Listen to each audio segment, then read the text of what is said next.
Those who met Mrs. Michelle a year ago thought she was an unremarkable woman, who at the time was 50 years old, who had long been engaged in her favorite job, cosmetology work, and who had been living alone in her apartment for about 5 years. And she would remain alone. Why alone?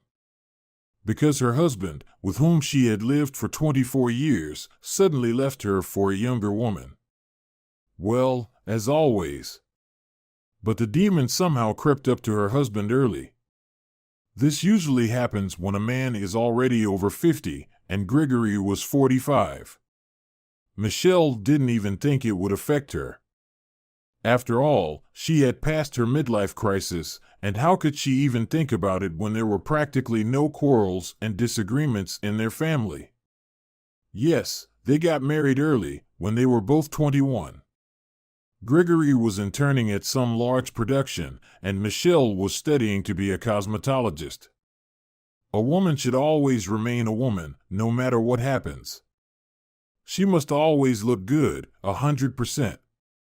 And there is absolutely no need to do a lot of plastic surgery. It is enough to eat properly and take care of your skin while you are young. Well, a cosmetologist wouldn't say otherwise. Gregory and Michelle lived as always. They worked, managed the household together, and then children appeared. First, their son John, and then 5 years later, their daughter Gabrielle. Gregory helped his wife in everything he could. "Gregory, please take the children and go for a walk. I want to do a thorough cleaning at home. I prefer to be completely alone at this time," Michelle said to her husband with a smile. "I could do without the details. I know everything after so many years. You're such a good man. Take them somewhere, wherever you think is necessary. Don't worry so much. Do you think I won't figure out where to take my own children? Besides, it's not the first time." Gregory often did this when his wife needed to be alone. "Dad, let's go to the carousel," said Gabrielle. "No, let's go to the zoo. I saw an advertisement. Before they leave us," the younger John asked. Gregory looked at the children and said, "I suggest both the zoo and the carousel, and then we'll also have ice cream at the cafe." "Hooray!" the children shouted in unison. "We agree." First, they went to the zoo. They walked for a very long time, looking at all the animals. Gregory had to explain a lot to his daughter because the animals were in cages. "Gabrielle, you see, these are wild animals. If they are let out, they can bite us and even eat us. Why are they sitting in a cage? To let us see them up close. Why do we need to look at them? They feel bad in a cage. It's bad, honey, but it's business. People make money on this, but not always. There are cases when an animal gets into trouble and for some reason can no longer live in the wild. It will simply die there. And that's why people took it in and feed it." "Do they have babies?" the daughter persisted. "Gabrielle, leave Daddy alone, or he won't take us anywhere else." "Okay, son, she's just a little girl. She wants to know everything." "The babies, Gabrielle, yes, they do. Some of them were born in captivity. Unfortunately, they don't know any other life. I don't want to be here anymore. I feel sorry for them." "Let's go away from here," the girl said, almost in tears. "Okay, Gabrielle, let's go, of course. I don't want to look at them either. I feel sorry for them too." All right, let's go to the carousel." "Dad, why can't I go on this?" "Because you're still little. When you grow up, you can go on everything." "I promise," Gregory assured him. They spent a long time riding the carousels and then went to the shooting range to shoot for a bit. The day was coming to an end, and they felt hungry. Well, you can't survive on hot dogs for long. Let's go to a cafe, grab a snack, and have some ice cream.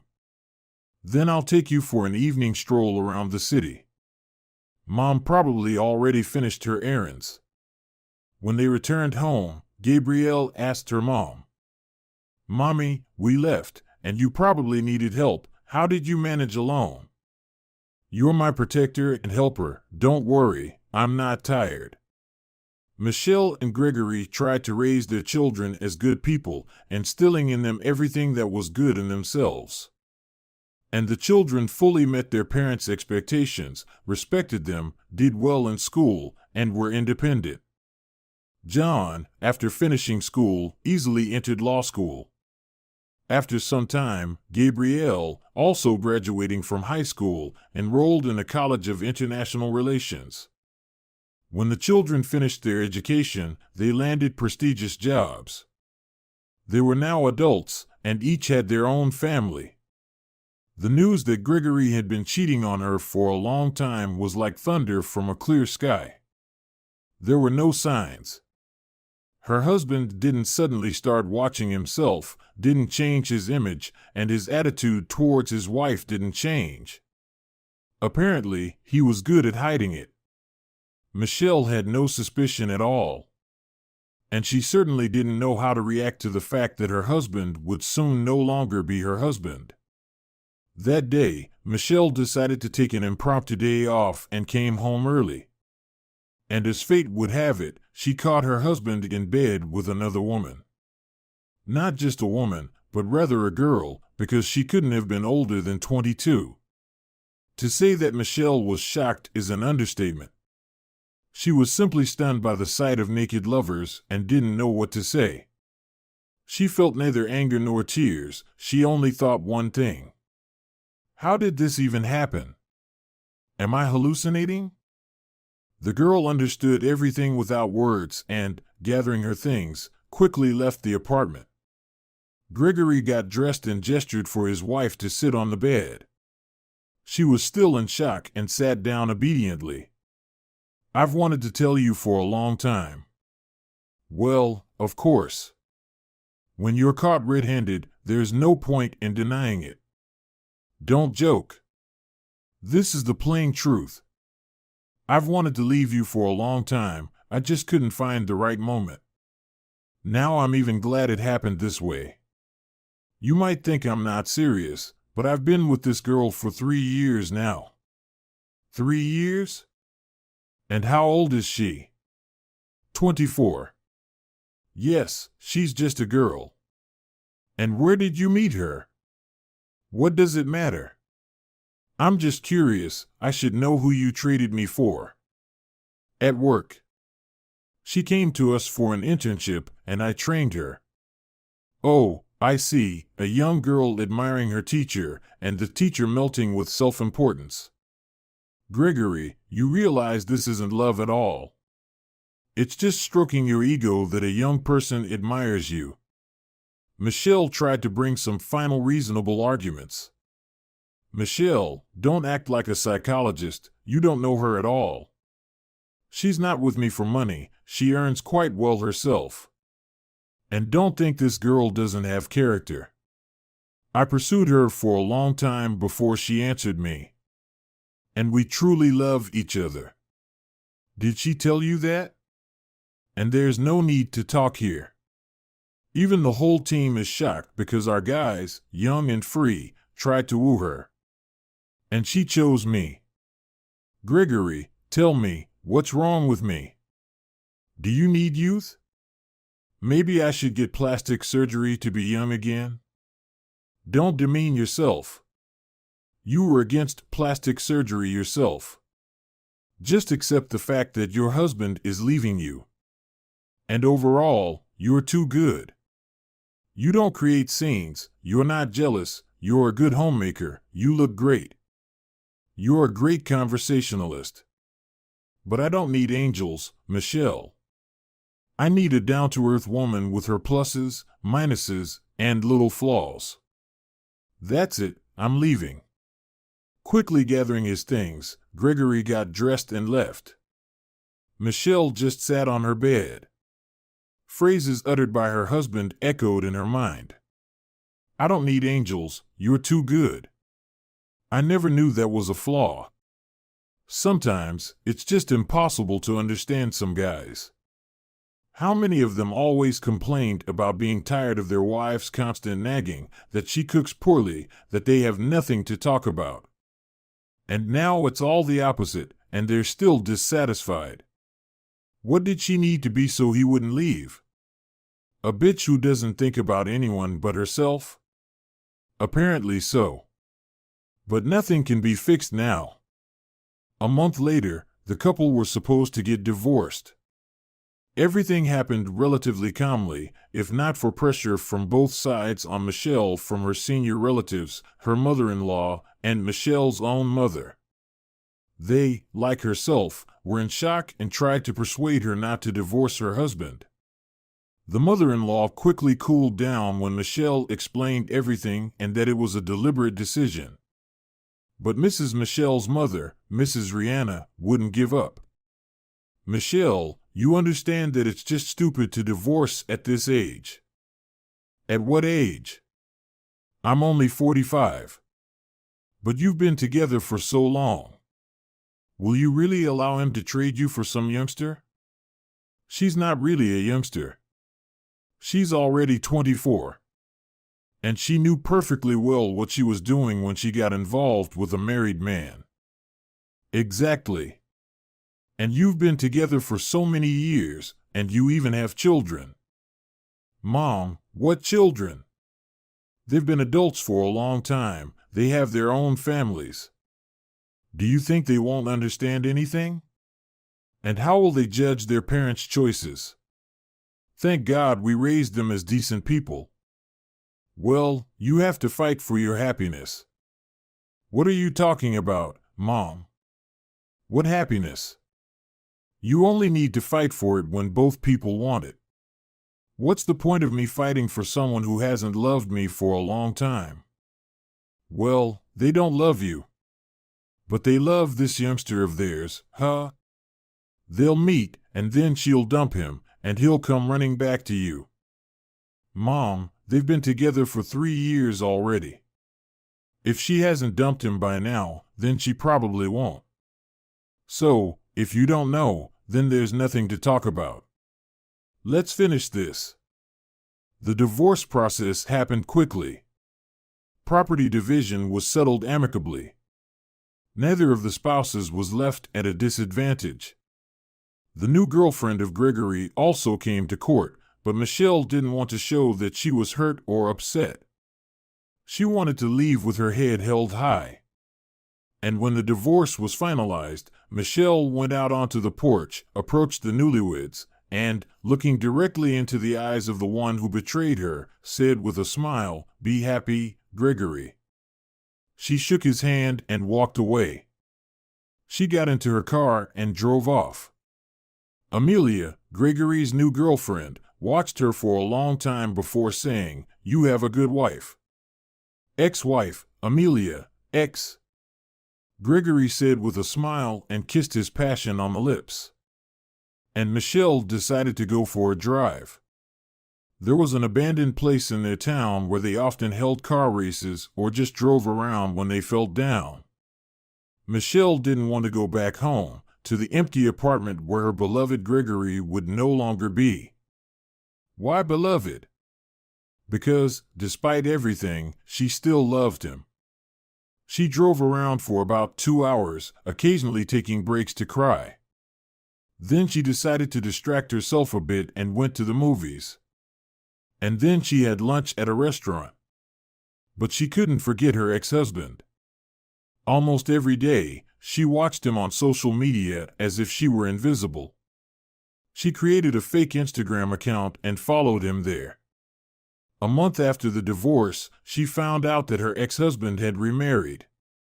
And then, after 6 months, that they would soon become parents. The joyful news spread across all social media platforms. Happiness, of course, likes to be kept in silence, but apparently they didn't know that. Or they decided to share their joy with everyone. It was unbearably painful to watch as the couple posted photos of their newborn son a little later. Wow, he looks just like Gregory. A spitting image. Maybe she really loves him if she has a son with him. Michelle thought as she cried, remembering all the good times she had with her husband over the years. How they met on the waterfront, where Michelle was walking with her friends. She decided to sing something at a roadside cafe, and as it turned out, Gregory noticed her right away and watched her without taking his eyes off her.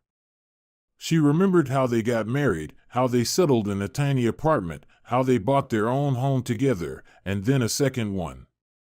And all those years spent together. And how am I supposed to live without him now? How do I cope with loneliness? Some married couples have another child when they realize their children have grown up. But Michelle is now divorced. Who should she have a child with, and anyway, if she still loves her ex? Others live with a bunch of cats or start traveling. Michelle didn't like cats. And she could travel later. Then the woman found the best cure for her loneliness. Work. Like many do when they feel bad. They just bury themselves in work. And Michelle started working more intensively. She decided to start a project, prepare for her replacement at the salon. She would train some young girl, teach her everything she knew. All the tricks, all the nuances of this job, and at the same time, she wouldn't have time to miss. Maybe she'd even hire two, let them learn. So gradually, the longing for her ex-husband began to fade. Michelle still loved her job, trained 2 interns, went to restaurants, to fitness clubs. And in the evenings, when she was alone, she went to the nearest store, bought a bottle of white wine, some goodies, and went home to watch another series on her favorite channel. Or just listen to music. Several years passed. Michelle didn't work as intensively anymore, and where was she in a hurry at 50? She couldn't complain about life. Thanks to her efforts, her salon had 2 young specialists who did just as well as she did. And she just became an absent director who occasionally went to work for her longtime regular clients. They didn't want to see anyone else but Mrs. Michelle. She still looked great, thanks to her daily visits to the gym. You couldn't tell she was over 35. She was free to do what she wanted, to devote time to herself. And somehow she even caught herself thinking that for the first time in 5 years, she didn't think about her ex-husband with longing. Or rather, she didn't think about him at all, and it wouldn't be bad to start new relationships. Who knew that her destiny was waiting for her at her doorstep, or rather, what would happen next, and that this person would be the father of her future husband. But at that time, this person looked like a homeless man. A year or 2 later, Michelle, remembering under what circumstances she met her destiny, laughed out loud. He didn't even look like a normal person, and I had no idea who he really was. A splendid and well-groomed woman spoke, sipping a glass of expensive wine. But her fate awaited her on a cold winter day when Mrs. Michelle was returning from work. She was about to enter the entrance when she noticed a strange man sitting by one of the benches. He was curled up and groaning. Something inside the woman clicked, and she decided not to pass by but to try to help. She approached the man, gently touching his shoulder, and asked, "Sir, are you okay?" "Yes, my head hurts a lot, so even talking hurts." "What's your name?" "Maybe I should take you to the police, they'll figure it out." I don't remember anything at all. I don't know what happened, and I don't even remember how I got here. If it weren't for you, I'd probably freeze to death from the cold." "Oh, it hurts so much." And the man began to cry. Michelle rarely saw crying men. And she decided not to leave him for anything but to help. But it was too late to call a doctor, they had to at least relieve his headache. She touched his shoulder again and asked, Can you get up? I don't know, I'll try. Struggling to stand up, the man rose. He really looked like a homeless person. Torn jacket, once quite decent, some pants, a beard that hadn't been shaved in a long time. A typical homeless man with battered boots. Anyway, Michelle decided to help the man. She opened the entrance door and went in with him. The woman's apartment was on the ground floor. Entering the apartment, the woman said, "You undress for now, make yourself at home, and I'll find my headache medicine." The man sat down on the edge of the couch, took off his jacket, under which there was nothing but a dirty t-shirt. And a minute later, Michelle returned, holding a bottle of medicine. "It will help you. I had migraine attacks, and the doctor prescribed it to me. It was the only thing that relieved my pain. Drink it. In 15 minutes, you'll feel better." And then she thought she should send him to the shower. For a moment, Michelle felt happy again. It was just a homeless person, but she was taking care of him somehow. Just like she used to take care of her husband. Even his things remained, a terry cloth robe, slippers, towels, even a few pants and shirts. And how useful they turned out to be. For a moment, Michelle felt warm and peaceful. The man looked about 60 years old.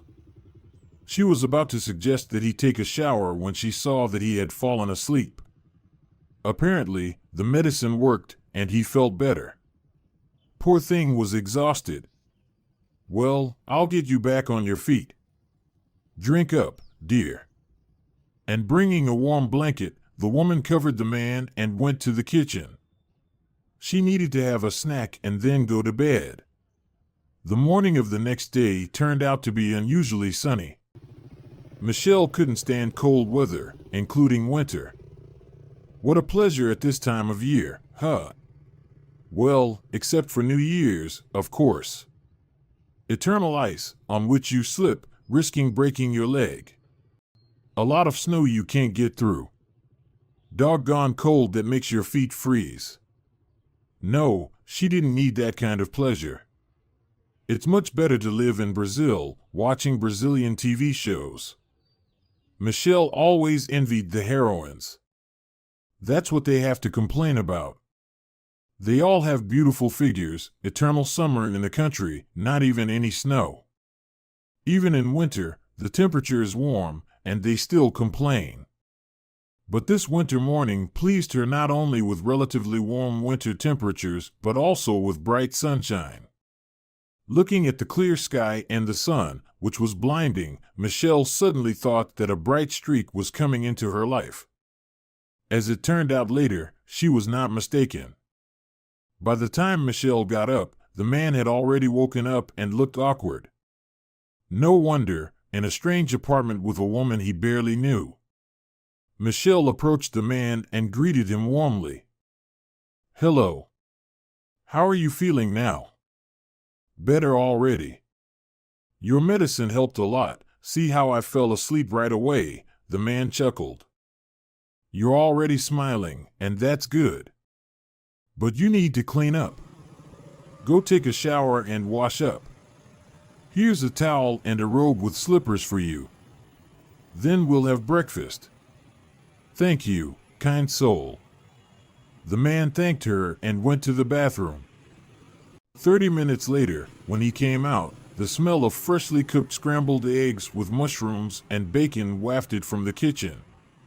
And there was also the aroma of freshly brewed coffee. Michelle loved coffee. She never drank it with cream or sugar.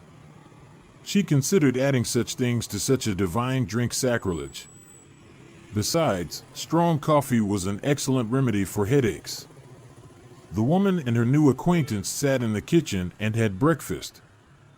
The man hurried to give a compliment. "Amazing, you're a real magician." "Oh, it's just a simple omelet. And tell me, I haven't eaten anything like this since my youth." "And what's your name?" "You still haven't remembered?" "No, unfortunately. I don't remember my name, where I'm from, or if I have any children. First of all, you need to go to the hospital. They'll definitely figure out what's wrong with you. Do you have any documents with you? Maybe we can establish your identity? The man searched his pockets but found nothing. No, nothing. That's a shame, but let's do this. I'll take you to the hospital, then I'll contact the police. Maybe your family is looking for you. And I'll also put an ad in the newspaper with your photo. But first, shave. An hour after breakfast, Michelle and the stranger were sitting at the doctor's office, telling him all the circumstances under which he ended up with her. And you don't remember anything? No, nothing, not even my name or where I come from. You have a severe hematoma on your head and a lot of scratches, but it doesn't seem like someone hit you on the head. Most likely, you just fell somewhere. Well, we'll treat you. The injury is not serious, soon the headaches will pass, and gradually you'll remember everything.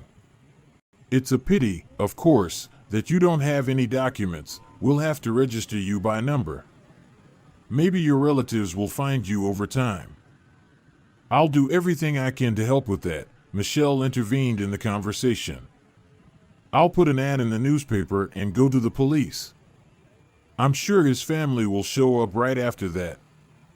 The woman decided not to delay and immediately went to the newspaper to place an ad.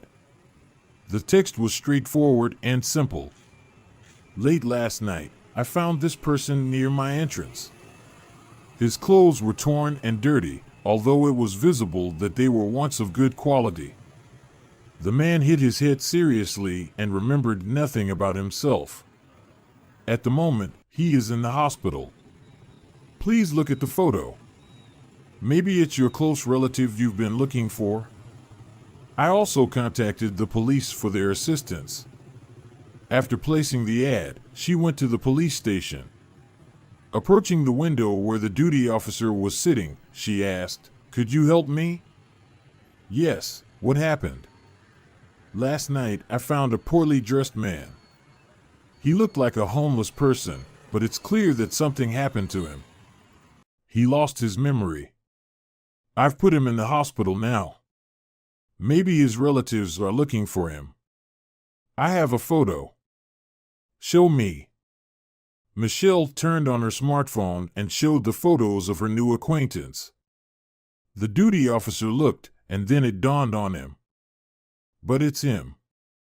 You came just in time. Take a look. And the duty officer pulled out the reference. Is this him? Yes, who is that? This is Mr. William Dallas, Matthew Dallas's father. Wow. The same one? Michelle had heard of this prominent businessman. Yes, it seems his brother died back then. He drowned his sorrows and went out onto the street, and no one has seen him since. They've been searching for him for a week now. I'm amazed at how he managed to survive at all. No documents, no money, nothing. Yes, when I found him, he was practically freezing, and his head hurt badly. I took him home, gave him some medicine, and the next morning took him to the hospital, placed an ad, and then came to you. You did absolutely everything right. You're a true lifesaver. Now you can easily demand $1 million for saving the life of a millionaire father, the duty officer replied with a laugh. Oh, come on, I didn't do it for the money. I didn't even know who he was. People need help. And you will surely be rewarded. Let's hope so. Well, then I'll call his son. Matthew came as soon as he was called. Where is he? He's not here, he's in the hospital. Oh my God, is he okay? Calm down, he's out of danger. He just lost his memory and can't remember anything about himself. They sent him for treatment. Thank God, everything's fine. And who helped him? One compassionate woman. Do you want her address? Yes, of course, we need to thank her. If it weren't for her, my father wouldn't have survived at all. Arriving at Michelle's house, Matthew decisively rang the intercom. Michelle had just returned from work and decided to relax.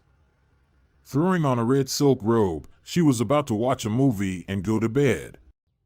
And tomorrow she would visit William, find out how he was doing. The intercom ringing made her feel a little irritated.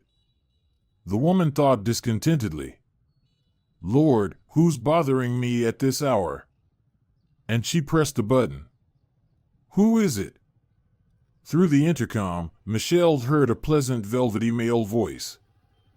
"Mrs. Michelle?" "Yes, who is this?" "It's me, Matthew Dallas. I've come to see my father's savior." "Oh, it's you. I'm sorry, I didn't expect anyone to come to me." "Come in." And the woman pressed the button. The doorbell rang almost immediately. Seeing a handsome and relatively young man through the peephole, Michelle was slightly shocked. What a pleasant man, and young too. What am I daydreaming about? Like he'll pay attention to a 50-year-old hag. She conveniently forgot that the 50-year-old hag looked as stunning as a 35-year-old woman who was now standing in front of the peephole in a seductive silk robe. But there was nothing to be done, she had to open it. The door opened, and into the apartment walked a handsome and neatly dressed dark-haired man in his 40s, with white threads already gleaming in his hair. Looking at the beautiful woman, Matthew literally froze and couldn't say a word. He just thought how beautiful she was. I must thank her on my knees for saving my father's life. I wonder how old she is. She looks young, just her eyes give it away. Probably still over 40. Finally, the initial stupor passed, and Matthew finally spoke. "So, is it to you that our family now owes the salvation of our father's life?" "Oh, don't speak so pompously. You owe nothing to anyone. I just did my civic duty. And yet, let me thank you. As soon as my father remembers everything, I invite you to a family dinner at our house. And to thank you personally, I'll ask you to go out to dinner with me tomorrow evening." "Oh, you shouldn't, I feel so embarrassed." Michelle tried to dissuade him. She couldn't reveal herself that at first sight she fell in love with her acquaintance's son. But Matthew persisted, and Michelle agreed. The next morning, as planned, she went to the hospital. She cared about this man's fate, but first, she decided to visit the doctor to inquire more about his condition. "How is he, doctor? Any improvements?" "It's great that you came." "Yes, there is. His headaches have almost gone away. The bruise is fading, and he even remembered his name. William." "And what happened to him?" "He hit his head, stumbled back. He fell from the bridge. It's amazing how he survived that in winter, and in such a state. Now he just needs to remember who he is and who his family is." "Ah, well, there won't be any problem with that now. I went to the police yesterday and talked to the duty officer. It turns out his family came right after he went missing and filed a report. It's a good thing I took a picture. They recognized him from the photo. It will be easier now." "That's very good. Can I go to his room?" "Yes, of course." Michelle was already about to leave and was approaching the door when it opened, and Matthew walked in. He looked at Michelle in surprise. "You? What are you doing here?" "I came to visit your father. I wanted to know how he was doing." "Well, isn't that something? It seems like you fulfilled your mission, and you shouldn't worry about the fate of another person. And yet, here we are. I'm glad my father was saved by such a woman." Smiling, the man said, "Well, shall we go to the room?" "Let's go." The Son and the Savior walked into the room. Seeing Matthew, William unexpectedly exclaimed, "Son? Is it you? Well, thank God, you finally remembered. That means you'll definitely recover." "How could I forget my son? How can I thank you, Michelle? It was you who saved me. If it weren't for you, I would have frozen to death in front of your building. But that didn't happen, so thank fate for everything turning out this way. I need to thank you, not fate." A week later, William fully recovered, and as promised by Matthew, he invited Michelle to his house on the occasion of his father's return. There, they had a family dinner in a quiet and cozy atmosphere. Matthew talked a lot about himself, about his childhood, how his father raised him alone, and he practically didn't understand his mother at all. "You can't imagine, Michelle, it was so hard for me with him. He was so capricious, he always wanted everything to be about him. That's why I didn't even remarry. I had relationships with different women, but it never got serious. When my son found out that I had someone, he was very upset and almost threw a tantrum."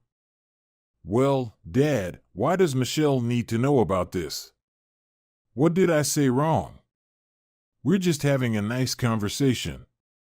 Now you're going to talk about yourself. Tell Michelle how your first marriage was a mistake and your second marriage fell apart." "What's there to tell?" "There's not much to tell. Oh, the first time I got married, I was 19. I was in my second year of college. After being together for literally 3 months, we decided to get married. Like Dad said, I was very stubborn and capricious. Everyone around me said it wasn't worth it, but I was smarter than everyone, I knew better. Our marriage lasted only 1 year, and then she ran away from me like fire. Of course, why wouldn't she run away from you? You didn't pay her any attention. She was at home alone all the time, and you were with your books and your studies. You were married to your studies. Yeah, that's for sure. With that same wedding, I kind of, grew up, so to speak. I looked at life differently and realized that I needed to study in order to have something in life in the future. After I finished my studies, I got a job at a large company. There I met my second wife. She was the daughter of my boss. We had such a love, such a romance. When I think back, it gives me goosebumps, like in romantic movies. We dated for a very long time, keeping it a secret from everyone, especially her dad.